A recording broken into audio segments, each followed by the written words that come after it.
Haleluya. Puji Tuhan, saya sampaikan selamat sore dan salam sejahtera dalam Tuhan kita Yesus Kristus. Bersyukur kalau sore hari ini kita boleh memberi waktu untuk Tuhan. Kita sejenak meninggalkan kesibukan-kesibukan duniawi kita yang begitu banyak menyita waktu kita, dan adalah berkat yang sangat indah kalau kita boleh bersama-sama menikmati Tuhan. Amin. Mari pada kesempatan sore hari ini saya akan berkhotbah tentang peperangan rohani. Bapak Ibu, kalau kita ingin benar-benar mengalami pertumbuhan rohani, maka mau tidak mau kita akan diperhadapkan dengan yang namanya peperangan rohani. Sebab setan, iblis, kuasa-kuasa kegelapan tidak suka, tidak ingin, tidak mau bahwa anak-anak Tuhan itu bertumbuh secara rohani. Makanya kalau kita mulai melangkah benar-benar di tahun ini untuk mengalami kebangkitan rohani, mengalami kebangunan rohani, maka semua kita harus siap, harus waspada menghadapi yang namanya peperangan rohani. Baik, mari kita membaca di dalam Kisah Rasul pasal 13 ayat 4 sampai ayat yang ke-12.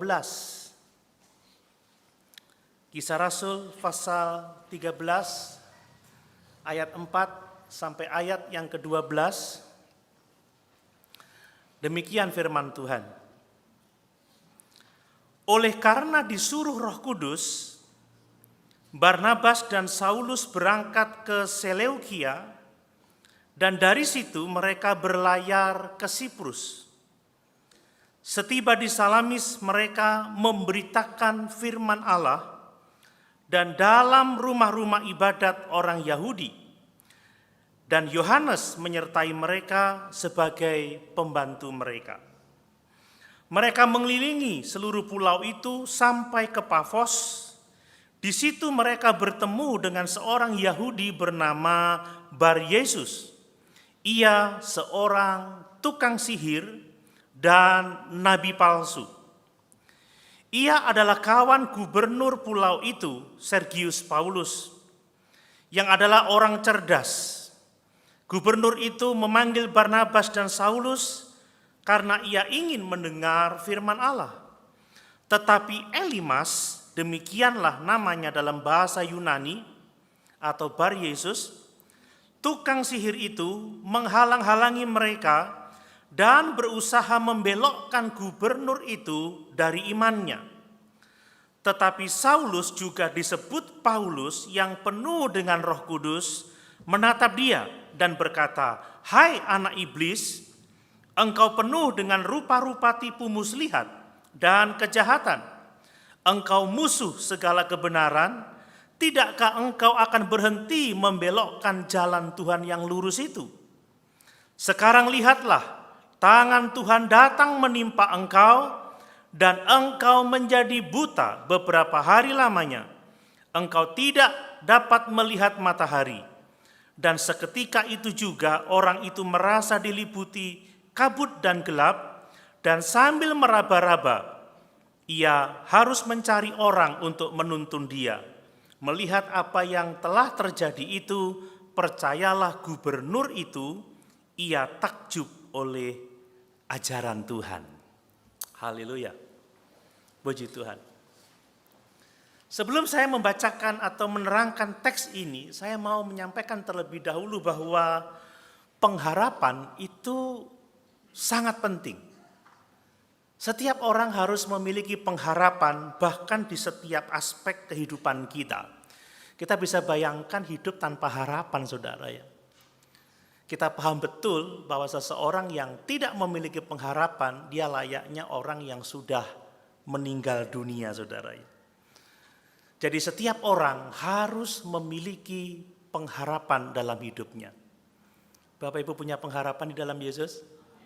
Amin. Pengharapan itulah yang telah mendorong kita untuk datang bersama-sama beribadah pada kesempatan sore hari ini. Kita pasti berharap ingin menikmati persekutuan dengan Tuhan, menikmati lawatan Tuhan, Kita berharap akan mengalami tuntunan melalui firman Allah dalam hidup ini. Jadi pengharapan itu sangat-sangat penting. Mari saudara, selalu miliki pengharapan di dalam Yesus. Nah, namun demikian saya mau mengingatkan bahwa pengharapan itu harus realistis. Amin Bapak Ibu. Pengharapan itu harus benar. Kita tidak boleh salah berharap kepada Tuhan.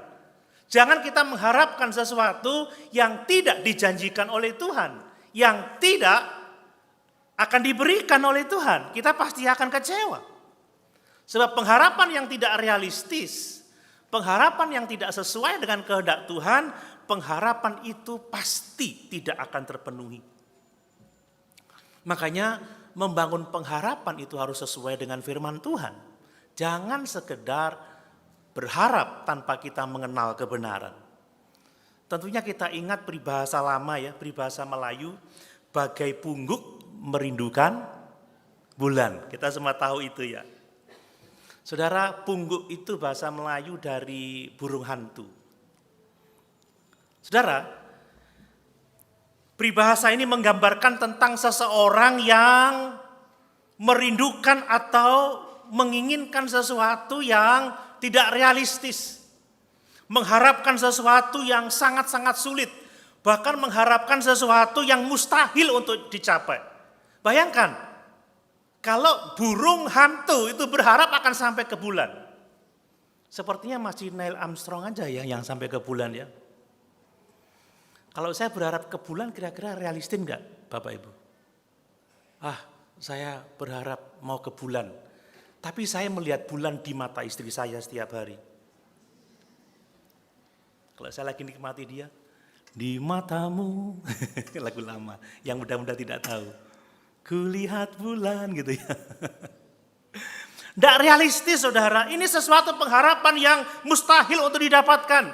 Nah demikian juga dalam kehidupan kita sebagai orang percaya. Dalam kehidupan rohani kita saudara, peribahasa ini menjadi pengingat yang jelas. Jangan kita mengharapkan sesuatu yang tidak dijanjikan oleh Tuhan. Yang tidak mungkin akan diberikan Tuhan kepada kita. Jangan terpaku kepada hal-hal duniawi yang tidak mungkin kita capai dalam hidup ini sepenuhnya. Tetapi sebaliknya, sebagai orang-orang percaya, kita harus memusatkan perhatian kita kepada Tuhan, memusatkan perhatian kita kepada janji-janji Allah, dan mengharapkan janji-janji itu berlaku dalam kehidupan kita. Amin. Kalau Bapak Ibu salah berharap sebagai orang Kristen, Bapak Ibu saudara pasti akan kecewa. Kenapa banyak orang Kristen yang meninggalkan Tuhan? Karena pengharapannya tidak dipenuhi. Katanya kalau ikut Tuhan begini begitu, tapi realitanya, pengharapannya nggak realistis kok. Pengharapannya salah. Pengharapannya nggak sesuai dengan apa yang dijanjikan Tuhan. Pengharapan itu bukan sekedar keinginan akan hal-hal baik yang akan terjadi di masa yang akan datang. Pengharapan itu berbicara mengenai iman kepada firman Allah. Iman kepada janji-janji Tuhan. Ini pengharapan yang sesungguhnya. Kalau saya berharap besok tidak hujan, itu bukan pengharapan saudara. Pengharapan adalah kalau saya berharap bahwa satu saat nanti kalau saya meninggalkan dunia ini saya akan diterima dalam kemuliaan di dalam kerajaan surga, itu pengharapan. Kalau saya setia beribadah, saya akan menikmati pertolongan Tuhan, itu pengharapan karena itu dijanjikan oleh Tuhan. Mari kita berharap, amin. Tetapi jangan salah berharap.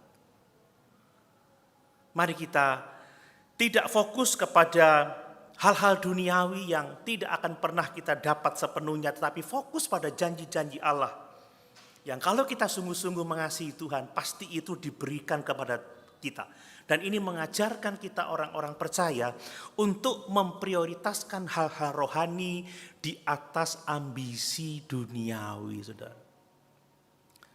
Sekarang ini banyak kekristenan tanpa firman, banyak kekristenan tanpa Yesus. Orang bergereja dengan harapan-harapan tidak seperti yang dijanjikan oleh Tuhan. Bahkan di mimbar diberitakan pengharapan-pengharapan palsu. Saya berdoa supaya kita tidak mau ditipu, tidak mau gampang dibohongi dengan pengharapan-pengharapan palsu yang memang kelihatannya menyenangkan tubuh, tetapi tidak pernah dijanjikan oleh Tuhan. Bapak Ibu saudara yang dikasih oleh Tuhan, saya melihat ada banyak orang Kristen yang menjalani hidup kekristenannya dengan harapan yang salah, dengan harapan yang tidak realistis. Ya, tentunya kita semua tahu banyak orang yang diberitahu bahwa kalau percaya Yesus, maka semua masalahmu akan diangkat oleh Tuhan. Kalau engkau percaya Yesus, sakit penyakitmu pasti akan disembuhkan oleh Tuhan. Enggak ada pergumulan, yang ada adalah sukacita, yang ada adalah kelimpahan, yang ada adalah berkat kedamaian. Pokoknya hidup di atas awan. Senang. Gak ada pergumulan, semuanya beres. Tetapi tidak benar-benar secara jujur orang percaya diberitahu bahwa tatkala kita sungguh-sungguh mengikut Yesus, kita akan menghadapi yang namanya peperangan rohani. Kita menghadapi yang namanya peperangan melawan kuasa-kuasa gelap, kuasa-kuasa jahat, saudara. Kita berhadapan dengan iblis yang tidak hanya kuat, tetapi juga sangat licik. Dan peperangan rohani akan semakin menghebat kalau kita benar-benar mau sungguh-sungguh mengikut Yesus. Semakin menghebat pertempuran rohani itu. Apalagi kalau kita mau terlibat pelayanan, semakin hebat peperangan rohani itu. Dan ini yang seringkali tidak disampaikan. Makanya kalau mau ngomong pernikahan, kalau saya membimbing pernikahan, saya perlu banyak ngomong tentang apa yang diharapkan oleh pasangan hidup nikah itu. Kalau pengharapannya tidak realistis, nggak lama kecewa, saudara.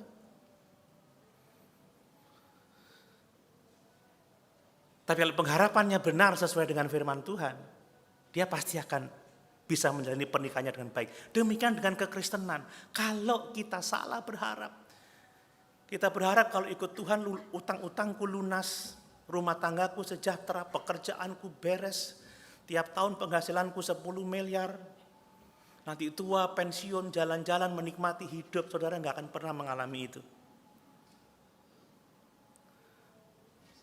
Dan banyak orang yang kecewa ketika menghadapi pergumulan, katanya ikut Tuhan senang, katanya nggak ada masalah. Karena saudara tidak pernah diberitahu bahwa tatkala kita sungguh-sungguh mengasihi Tuhan, sungguh-sungguh melayani Tuhan, saudara akan mengalami peperangan rohani. Bapak Ibu saya tahu pasti ya, kalau saya memberitakan firman, dan itu benar-benar firman Allah yang tegas, yang keras, yang menegur, yang menghajar. Jangan dipikir kalau saya sudah berkhotbah baik, berkhotbah benar sesuai dengan prinsip-prinsip berkhotbah yang baik saya akan disukai. No, tidak sama sekali saudara. Tidak sama sekali.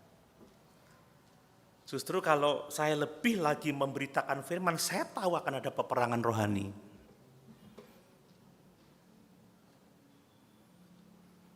Bahkan saya kalau sudah mulai serius mau menolong orang, mau menasihati, belum tentu dihadapi dengan baik.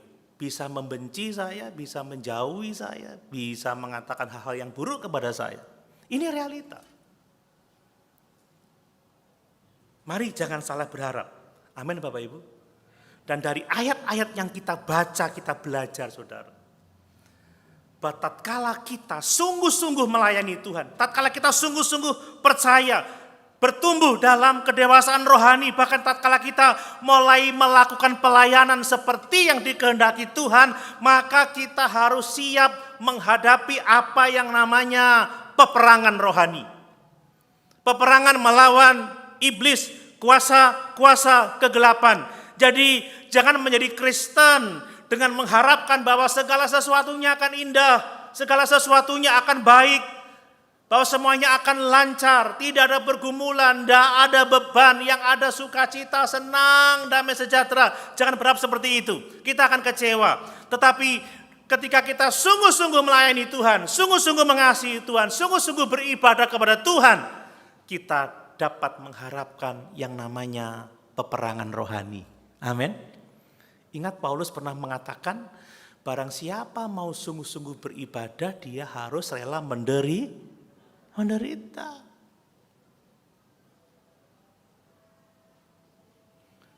Ingat kata Tuhan Yesus kepada murid-muridnya, barang siapa mau mengikut aku, dia harus memikul salib. Menyangkal diri, memikul salib, mengikut Yesus. Bapak Ibu mau sungguh-sungguh mengiring Tuhan? Amin.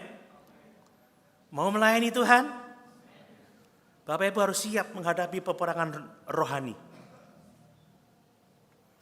Saudara, saya ini melayani Bapak Ibu Saudara, saya ini memberitakan firman seperti sekarang ini. Saya ingin memimpin Bapak Ibu ke dalam kedewasaan rohani. Itu tidak sekedar saya hanya menyampaikan konsep-konsep Alkitabiah. Tidak, saya tahu ini peperangan rohani, Saudara. Setan gak suka loh Saudara, kayak kalau Saudara itu percaya Yesus sungguh-sungguh. Setan itu ingin menjatuhkan Bapak Ibu Saudara. Setan itu misinya satu, semua kita masuk neraka. Butuh teman kok di neraka itu. Kan gak enak kalau panas-panas sendiri. Sakit sendiri. Kalau bisa mau banyak teman setan itu Saudara. Wah kalau lihat saya jatuh dia bertempik sorak Saudara, senang sekali. Makanya kalau ada mimbar yang memberitakan kebenaran, setan paling sewot Saudara, karena firman membawa orang kepada Yesus. Bukan datang kepada keinginan pribadi, tidak. Ketika Injil diungkapkan dengan jelas, setan itu kebakaran jenggot. Kalau setan punya jenggot, serius ini. Terancam dia. Karena tidak ada satupun yang dapat mengalahkan setan kecuali Yesus dan firman-Nya. Ketika firman diberitakan Saudara, mereka tidak berdaya. Mari Saudara, saya juga tidak sekedar berkhotbah menyampaikan ini loh hasil tafsiran saya. Enggak, tapi saya tahu ketika saya menyampaikan ini, setan enggak tinggal diam Saudara.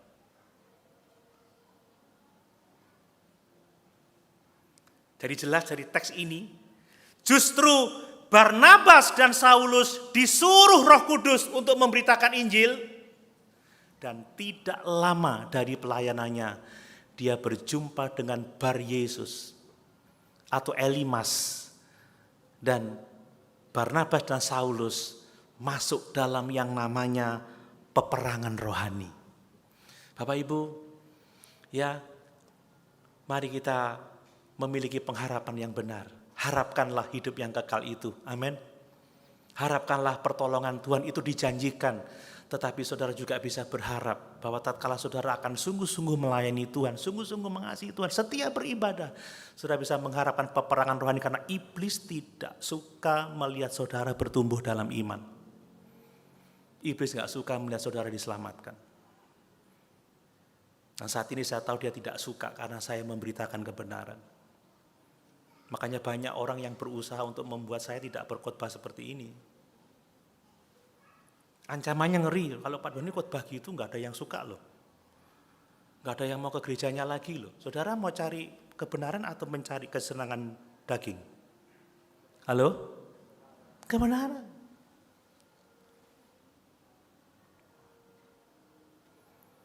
Saya tahu hanya orang-orang yang lahir baru, yang merindukan susu yang murni, itulah firman Allah yang hidup itu.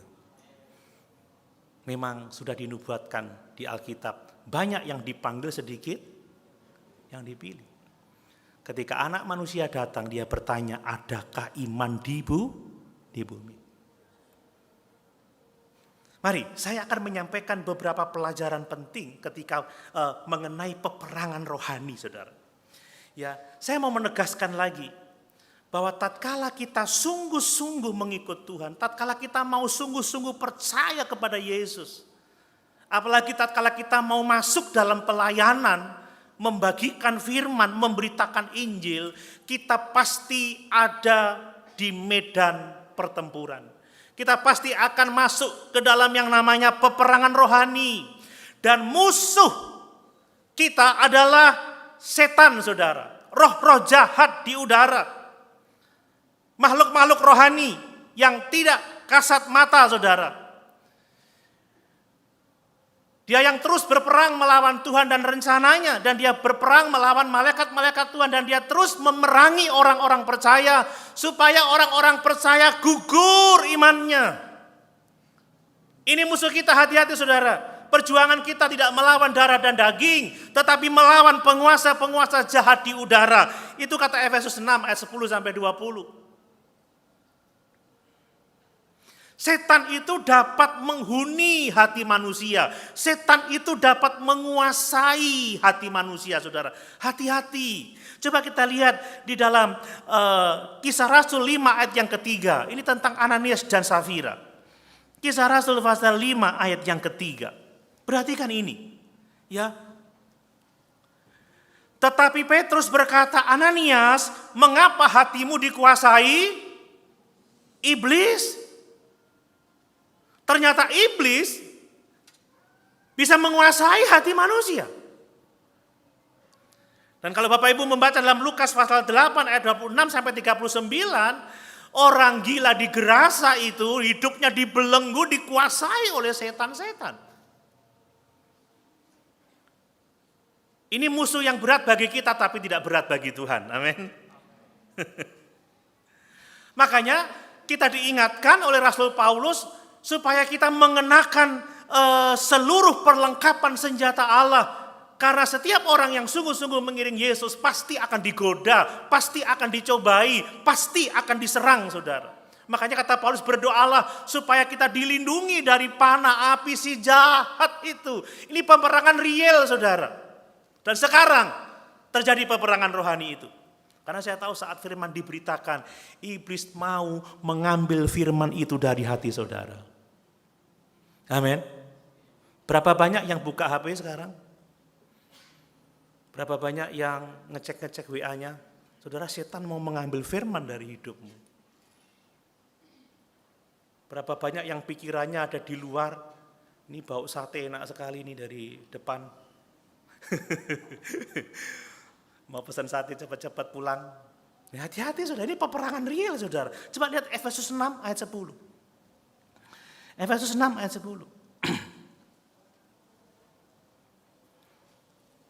Ya. Lihat, akhirnya hendaklah kamu kuat di dalam Tuhan, di dalam kekuatan kuasanya. Ayat 11. Kenakanlah seluruh perlengkapan senjata Allah supaya kamu dapat bertahan melawan tipu muslihat iblis.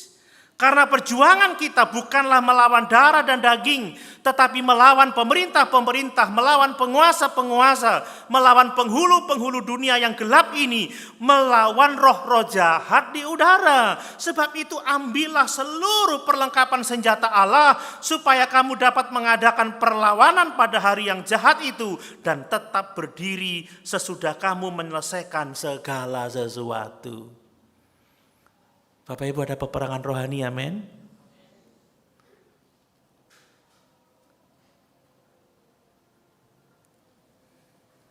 Saudara, Yesus mengajarkan bahwa setan itu akan menjauhkan kita dari Tuhan. Makanya di perumpamaan tentang penabur itu, saudara, benih yang jatuh di pinggir jalan itu segera dipatuk oleh burung gagak. Itu bicara setan mengambil firman dari dalam hati kita. Saudara, kalau tidak punya firman, saudara nggak akan kuat, saudara. Ingat, firman itu terang bagi jalanku, pelita bagi kakiku. Firman itu kebenaran, firman itu kehidupan. Firman itu yang memerdekakan kita. Kalau Bapak Ibu nggak punya firman, Bapak Ibu tersesat. Dan setan suka mengambil firman dari hati orang-orang yang percaya. Makanya kalau firman Tuhan disampaikan begini, saudara tangkap firman itu. Amin. Simpan dalam hati. Jadilah anak sekolah minggu. Firman Tuhan ku dengar, ku tanam. Jangan keluar masuk telinga kiri, keluar telinga kanan. Saudara tidak punya firman, saudara nggak bisa menghadapi hidup ini. Ingat Tuhan Yesus ketika dicobai, kalau engkau anak Allah, jadikan roti menjadi. Oh, yang ketawa sadar. Kalau engkau anak Allah, jadikan batu menjadi roti. Tapi apa kata Tuhan Yesus? Ada punya firman, saudara. Punya firman. Manusia tidak hidup dari roti saja, tetapi dari setiap firman yang keluar dari mulut Allah. Saudara, kita butuh roti untuk hidup jasmani, butuh firman untuk manusia rohani kita. Ketika Yesus dibawa ke bumbungan bait Allah yang tinggi, setan pakai firman. Ada tertulis, kalau engkau menjatuhkan diri maka malaikat akan menatang engkau sehingga kakimu tidak terantuk pada batu. Tetapi apa kata Tuhan Yesus? Ada firman. Jangan cobai Tuhan Allahmu. Ketika Yesus dibawa ke atas bukit, lihat itu harta dunia ini, sembah aku, maka itu akan kuberikan kepadamu. Yesus juga bicara apa? Ada tertulis. Ketika ada Arjuna mencari cinta, tapi Arjunanya dari pulau seberang, datang kepada salah satu pemuda Kristen. Maukah engkau menerima cintaku? Ada tertulis.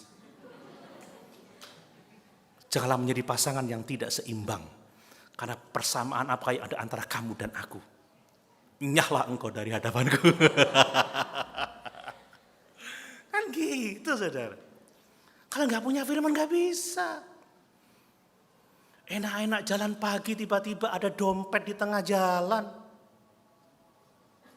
Waduh. Lalu sedikit keluar warna merah, saudara. Lalu matanya menjadi hijau. Ada tertulis, janganlah engkau mengingini milik sesamamu. Kabur, kan begitu, saudara. Nah kalau nggak punya firman mau jadi apa? Semua diterjang karpe diri. Kalau dinasihati marah, saudara. Makanya firman itu punya kekuatan yang luar biasa. Segala tulisan yang diilhamkan oleh Allah bermanfaat untuk mengajar kita, untuk menyatakan kesalahan kita, untuk memperbaiki kelakuan kita, dan untuk mendidik kita dalam setiap perbuatan baik. Jadi di sini iblis, si Elimas, saudara, dia berusaha untuk mengambil firman yang ada di hati Sergius Paulus, gubernur kota itu. Dia berusaha membelokkan iman dari Sergius Paulus. Dia berusaha menjauhkan Sergius dari keselamatan yang ada di dalam Kristus Yesus. Dan inilah yang dilakukan oleh kuasa-kuasa kegelapan sampai sekarang ini. Dia mau menjauhkan saudara dan saya dari keselamatan di dalam Yesus Kristus. Ini peperangan rohani, saudara. Sadar, berjaga-jaga, lebih banyak berdoa, lebih banyak membaca Alkitab, lebih banyak bersekutu dengan Tuhan supaya kalau ada apa-apa kita memiliki senjata untuk mengalahkan tipu muslihat iblis, yaitu firman Allah. Coba kita lihat beberapa strategi iblis ini, saudara mengetahui strategi lawan itu penting supaya kita bisa mengalahkannya. Ternyata iblis itu membelenggu manusia di dalam kebutaan rohani, saudara. Kita ini dibuat menjadi orang-orang yang buta rohani oleh iblis, yang tidak kenal kebenaran sama sekali. Coba 2 Korintus 4 ayat yang keempat. 2 Korintus 4 ayat yang keempat. Demikian firman Tuhan, yaitu orang-orang yang tidak percaya, yang pikirannya telah dibutakan oleh ilah zaman ini, sehingga mereka tidak melihat cahaya Injil tentang kemuliaan Kristus yang adalah gambar Allah. Jadi iblis itu akan membutakan mata rohani orang-orang yang tidak percaya itu. Bahkan dia akan berusaha membuat kita kehilangan pandangan yang benar tentang Yesus. Tidak bisa mengenal kemuliaan Yesus. Dan kalau kita tidak mengenal kemuliaan Yesus, kita tidak akan percaya Yesus, tidak akan melayani Yesus, tidak akan mengasihi Yesus, dan kita akan binasa untuk selama-lamanya. Saya tidak tahu persis kenapa Tuhan mengizinkan ini, saudara. Tetapi Tuhan memberitahu kita supaya kita waspada dan berjaga-jaga. Saudara mau jadi orang buta? Halo? Buta itu bukan secara fisik. Buta rohani itu artinya nggak tahu kebenaran. Orang yang nggak tahu kebenaran, hidupnya dibelenggu, saudara, gampang dibodoh-bodohin, diiming-imingi hal-hal yang kelihatannya menyenangkan daging, tetapi ujungnya kepada maut. Nah kalau nggak mau buta, mari kita melek sama-sama, kita melek Alkitab saudara, kita melek kebenaran, kita melek teologi yang sehat.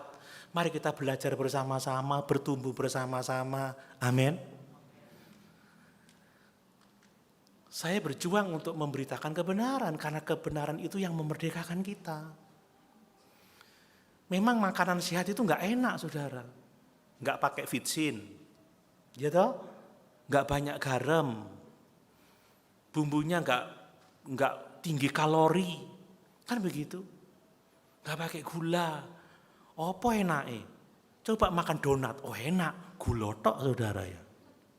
Coba makan bakso di pinggir jalan, oh enak, visinnya 2 sendok makan saudara. Seminggu makan itu terus, opname saudara.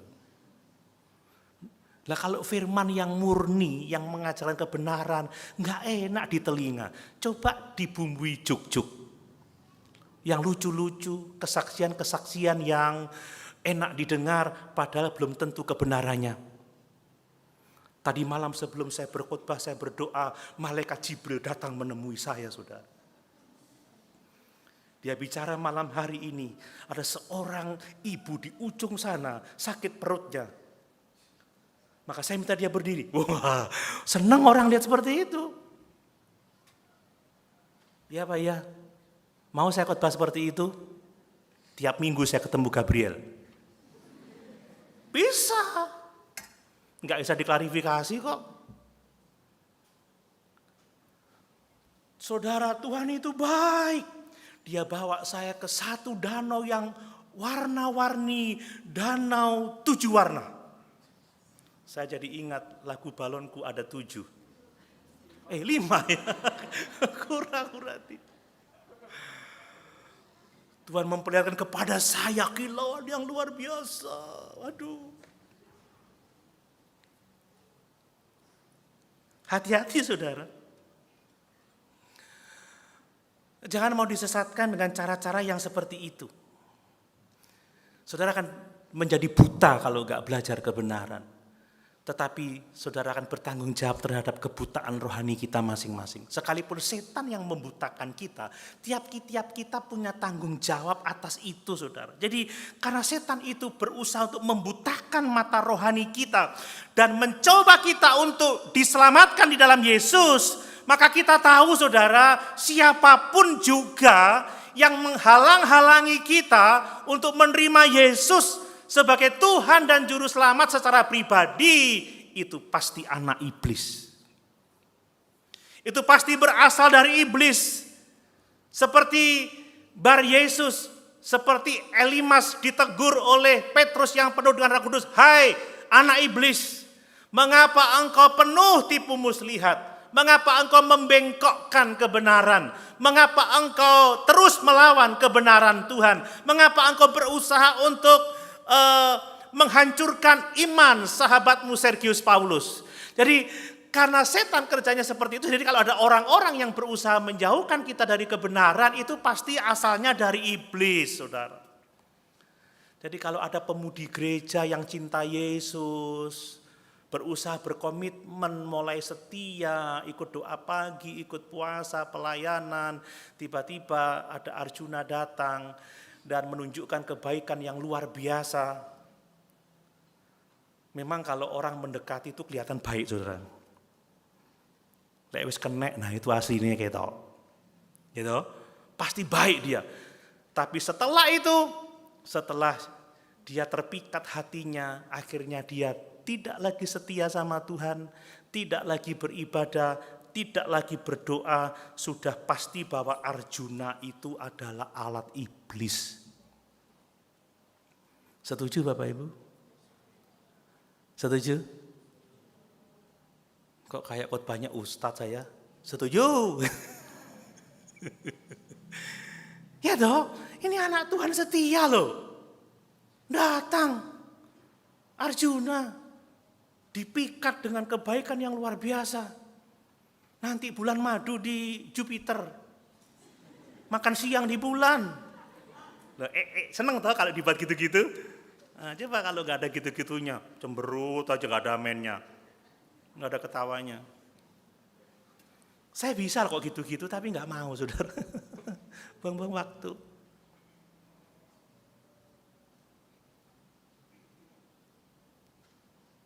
Saudara, itu alat iblis loh.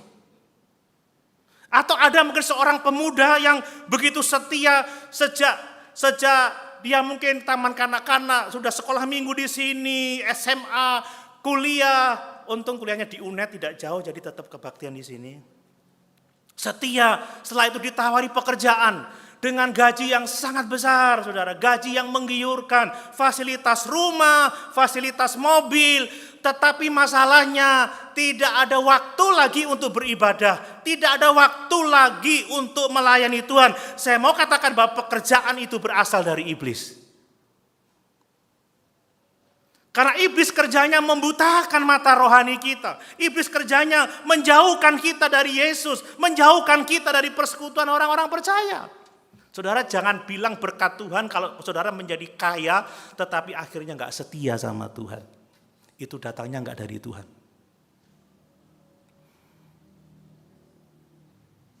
Wih, saya dapat berkat. Berkat apa? Tauge. Moge. Motor besar. Wih, harganya hampir satu mobil Innova. Keren. 750 cc. Yes. Sekarang kalau minggu gak kebaktian, tapi riding, saudara. Ngevlog dia. Wih, aku ada di Taman Safari. Wih. Lagi Gunung Bromo. Ya, matilah dengan mogemu di neraka.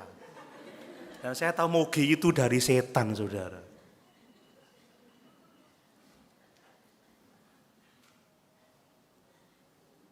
Iya, aku dapat HP baru.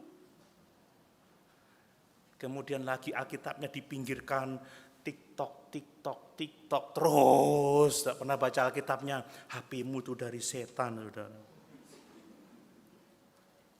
Karena setan kerjaannya menjauhkan kita dari Tuhan. Amin. Iblis itu membutakan mata rohani kita. Jadi yang sibuk-sibuk hari ini yang tidak bisa ke gereja, kesibukannya dari setan.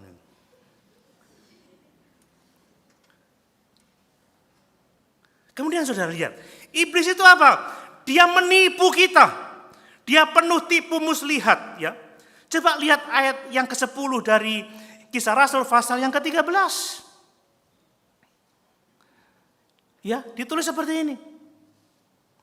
Dan berkata, "Hai anak iblis, engkau penuh dengan rupa-rupa tipu muslihat dan kejahatan. Engkau musuh segala kebenaran. Tidakkah engkau akan berhenti membelokkan jalan Tuhan yang lurus itu?" Setan itu tipu-tipu kerjanya, saudara. Membelokkan jalan kebenaran. Berhati-hati dengan rupa-rupa tipu. Ini jerat, saudara. Ini mencoba kita menjauhkan dari kebenaran. Elimas dalam bahasa nama Ibrani itu Bar Yesus. Bar Yesus itu artinya anak Yesus. Dia menyamar sebagai anak Yesus tetapi sesungguhnya penipu. Hati-hati, ada banyak orang yang menggunakan pakaian pendeta, menyebut dirinya penatua tetapi tidak memberitakan kebenaran. Hati-hati, saudara. Ini ngakunya Bar Yesus, anak Yesus. Anak Yesua, mungkin bukan Yesua yang disalibkan, tetapi dia mengaku sebagai pembawa kebenaran, tetapi sesungguhnya dia penuh tipu muslihat. Ini yang paling mengerikan. Dia penuh dengan kejahatan, dia musuh segala kebenaran, membelokkan jalan Tuhan yang lurus. Ini bahaya, makanya hati-hati, saudara. Kita harus punya disiplin untuk membaca Alkitab sendiri, supaya tidak mudah kita dibelokkan, dibengkokkan pemahaman kita. Saya di minggu pagi mulai coba berkhotbah dari perjanjian lama, coba belajar tentang Gideon, berkaitan dengan pertumbuhan rohani. Kalau sudah belajar PL itu membacanya itu 24 ayat, 42 ayat gitu, jemaat sudah mulai lemah lunglai tak berdaya. Ini Pak Pendeta kok khotbah ini rong perikop, ini karepe apa to yo. Saudara, itu kebenaran loh. Kalau enggak saya bacakan, kalau ceritanya saya rubah, gimana? Saya mau Bapak Ibu itu membaca sendiri, ngerti bahwa apa yang saya sampaikan itu sesuai dengan teks, itu maksudnya. Saya bisa aja baca satu ayat lalu saya cerita seenaknya saya. Saudara juga tidak tahu kok, pasti saudara tidak akan menyelidiki omongan Pak Doni ini bener enggak ya? Enggak mungkin, pokoknya amin naik kalau ada amin. Enggak pernah benar-benar meneliti kan? Iya kan? Hati-hati itu bahaya saudara. Ya, ada orang yang asal mau gampang aja, pokoknya nafsir saenake udele kata orang Jerman begitu. Tapi padahal itu menyesatkan, itu bahaya.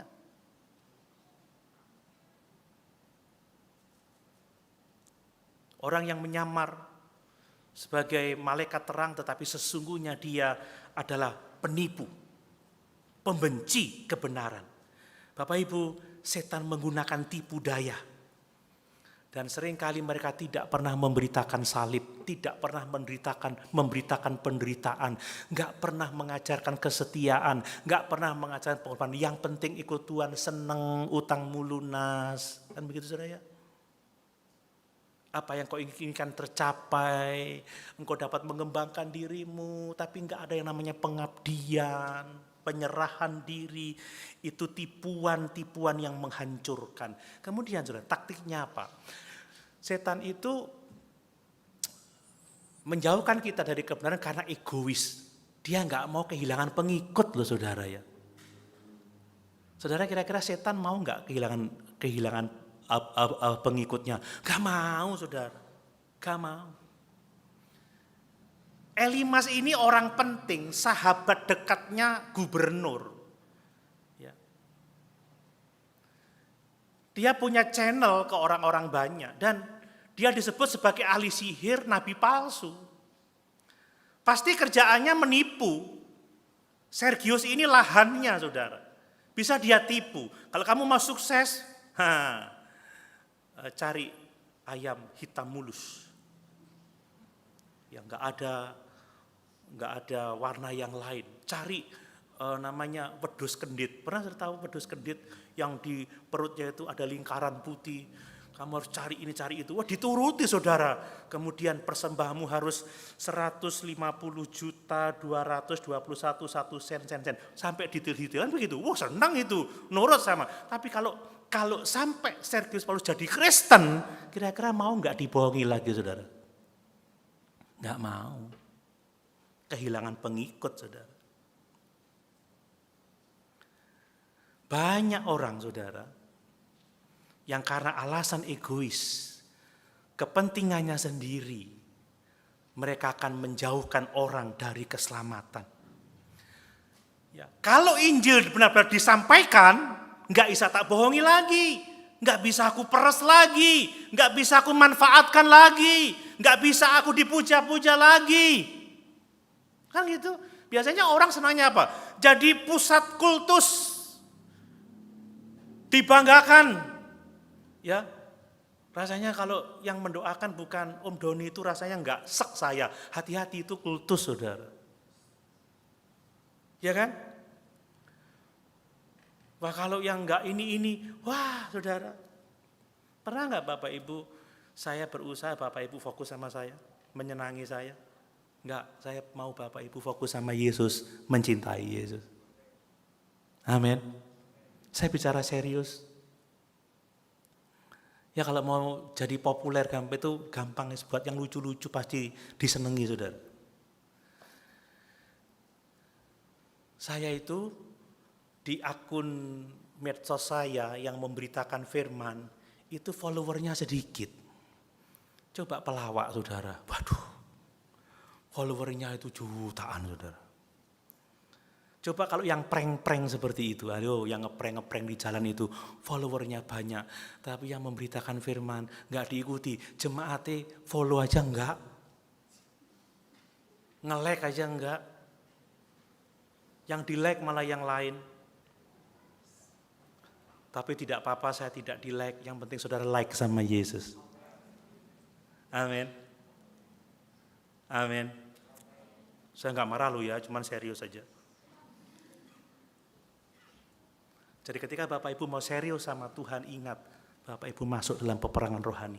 Jangan mau buta rohani, jangan mau ditipu, dibohongi, dan jangan mau dibuat mengkultuskan orang-orang dan mengagumi orang-orang. Hanya Yesus yang patut kita kagumi.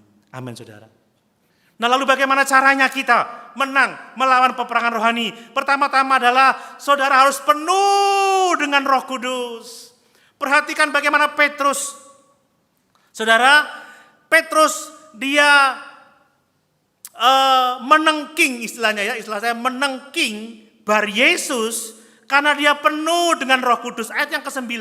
Tetapi Saulus juga disebut Paulus yang penuh dengan Roh Kudus menatap dia dan berkata, "Hai anak iblis, hanya orang-orang yang hidupnya dikuasai oleh Roh Kudus yang sanggup melawan iblis dan tipu muslihatnya." Amin. Saudara, berilah hidupmu dipimpin oleh Roh Kudus, dikuasai oleh Roh Kudus, engkau akan dapat melawan pekerjaan setan yang membutakan mata rohani kita. Seperti Yesus berkata, "Enyahlah engkau iblis." Makanya kata Petrus, lawan dia dengan iman yang teguh. Hanya orang-orang yang penuh Roh Kudus yang akan mampu mengalahkan kuasa-kuasa kegelapan. Saudara harus berani menghadapi nabi-nabi palsu. Saudara harus berani menghadapi yang namanya kesalahan-kesalahan rohani. Jika saudara tahu benar, jangan takut konfrontasi. Amin. Hei, kamu salah. Ada tertulis, kan begitu. Mari kita kembali kepada Yesus. Ini bukan hal yang main-main. Ini perlu dilakukan. Dan kalau kita mau menang dalam peperangan rohani, saudara, mari kita menjangkau orang-orang yang hatinya terbuka untuk Injil Yesus Kristus. Amin. Saudara, saya memperhatikan Barnabas dan Saulus, dia pergi ke rumah-rumah ibadat. Kenapa ke rumah ibadat? Orang yang ke gereja pasti hatinya terbuka untuk Tuhan. Amin. Amin. Kalau orang di kasino sana, di ruang judi, nggak tertarik sama Tuhan. Makanya disinilah saya komitmen memberitakan firman. Karena saya tahu Bapak Ibu terbuka untuk firman Yesus. Amin Bapak Ibu. Loh, hujan-hujan lo datang. Pasti terbuka. Dan ini kesempatan untuk saya memberitakan firman. Lihat, ketika Sergius Paulus, seorang yang cerdas itu, ingin mengetahui firman, dia mengundang Barnabas dan Saulus. Kesempatan saudara, diberitakan Injil, diberitakan firman, dan dia diselamatkan oleh Tuhan karena imannya. Sekalipun sebelumnya ada perlawanan, tetapi karena Petrus yang penuh Roh Kudus menengking Bar Yesus. Dan ketika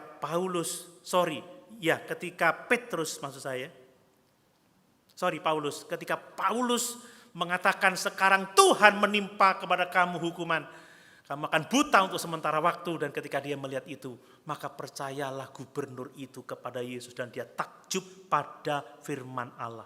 Makanya saudara, firman harus diberitakan dengan jelas. Amin saudara. Dan saya mau juga mengingatkan, dalam usaha kita mengiring Tuhan, melayani Tuhan, kalau pelayanan kita ditolak, itu tidak berarti bahwa kita gagal. Amin Bapak Ibu. Bagian kita adalah memberitakan kebenaran. Orang menerima atau tidak menerima, itu urusannya dengan Tuhan. Lawang Tuhan Yesus saja ditolak, rasul-rasul aja ditolak, mereka matinya semua martir. Apalagi saudara dan saya. Kalau Bapak Ibu ditolak, tidak dihargai, jangan merasa gagal. Karena memang dunia membenci kebenaran. Amin. Tetapi dengan terus memberitakan Injil, kita punya kesempatan untuk menjangkau jiwa-jiwa umat pilihan Allah yang hatinya terbuka untuk kebenaran firman Tuhan. Amin Bapak Ibu. Mari, setan ingin menghancurkan hidup kita. Dan setan tidak mau Injil diberitakan. Sehingga banyak orang yang percaya kepada Tuhan. Saudara, setan mau agar kita tidak mengalami hubungan yang benar dengan Tuhan. Dan satu-satunya pilihan dengan kita adalah fight, berperang saudara. Lawan pekerjaan setan, amin.